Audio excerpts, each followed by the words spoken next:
श्री स्वामी समर्थ। मी मोहिनी विजय निंबाळकर तुमचं माझ्या यूट्यूब चॅनलमध्ये खूप खूप स्वागत आहे। आजच्या व्हिडिओमध्ये आपण बघणार आहोत 18 ऑक्टोबर 2025 शनिवारी आली आहे धनत्रयोदशी।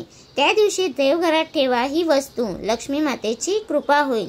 अश्विन पक्षातील त्रयोदशी तिथीस आपण धनत्रयोदशी साजरी करतो। या धनत्रयोदशीला धनतेरस असे सुद्धा म्हणतात। 5 दिवशी समुद्र मंथनातून धन्वंतरी प्रगट झाली होती। त्याच्या हातात कलश होता आणि म्हणूनच या दिवशी कलश म्हणजे भांडी खरेदी करण्याची प्रथा आहे। त्यासोबत या दिवशी धन्वंतरी देवतेचे पूजन केले जाते। त्याचबरोबर माता लक्ष्मी आणि कुबेर यांचे सुद्धा पूजन केले जाते।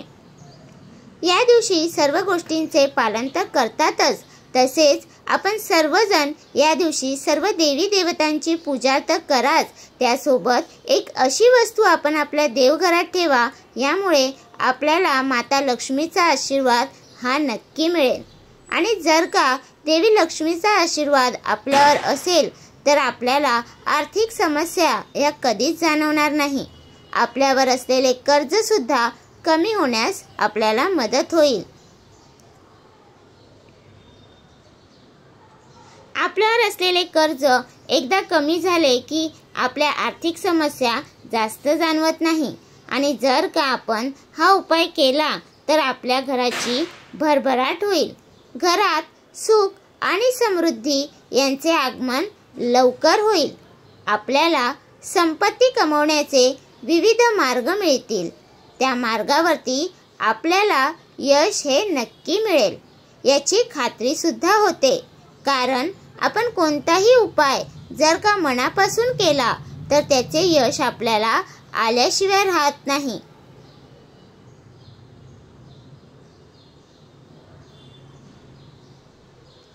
आपण कोणताही उपाय करताना पूर्णपणे मनापासून आणि श्रद्धेने करा तर त्याचे लाभ आपल्याला मिळतात।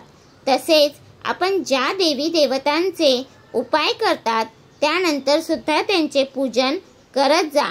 जसे की आपण माता लक्ष्मीचा एखादा उपाय केल्यानंतर दर शुक्रवारी आणि पौर्णिमे तिथीस माता लक्ष्मीची पूजा करत जा, यामुळे चांगले लाभ मिळतील।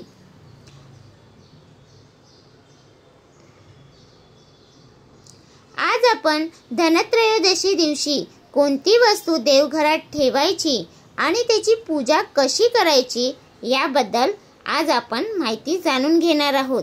धनत्रयोदशी दिवशी आपण देवाची पूजा करताना देवघरात एक लाल वस्त्र अंथरून त्यावर 5 कवड्या ठेवाव्यात अशी मान्यता आहे। कवड्या या समुद्र मंथनातून बाहेर आल्या होत्या आणि या कारणामुळे कवड्या माता लक्ष्मीस या खूप प्रिय आहेत। या कवड्या आपल्याला घ्यायच्या आहेत।